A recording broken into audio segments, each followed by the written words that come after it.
হরে কৃষ্ণ। ভগবান অর্জুনকে বললেন, তোমার মনকে নিয়ন্ত্রণ করো, অর্থাৎ বশীভূত করো। তখন অর্জুন বললেন, চঞ্চলম হি মন কৃষ্ণ প্রমাথি বলভদ্রিরম তস্যাহম নিগ্রহম মন্যে বায়ুরিব সুদুষ্করম। অর্জুন বললেন, হে কৃষ্ণ, মন অত্যন্ত চঞ্চল, শরীর ও ইন্দ্রিয়ের বিক্ষোভ উৎপাদক, অত্যন্ত দুর্দমনীয় এবং অত্যন্ত বলবান।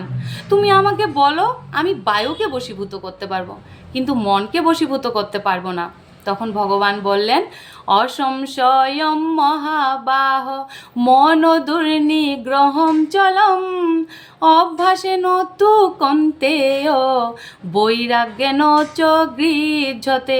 ভগবান বললেন, হে অর্জুন, মন যে অত্যন্ত চঞ্চল, অত্যন্ত বলবান এবং অত্যন্ত দুর্দমনীয়, তাতে কোনো সন্দেহ নেই, কিন্তু তবুও মনকে বশীভূত করা যায়।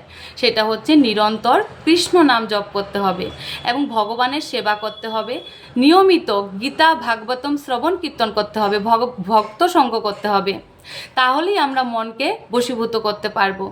আর বৈরাগ্য হচ্ছে আমাদের যে বিষয়ের প্রতি আসক্ত, সেটার প্রতি আমাদের অনাসক্ত হতে হবে এবং ভগবানের সেবায় আমাদের আসক্ত হতে হবে, তাহলেই আমরা মনকে বশীভূত করতে পারবো। হরে কৃষ্ণ। জয় শিল প্রভুপাদ।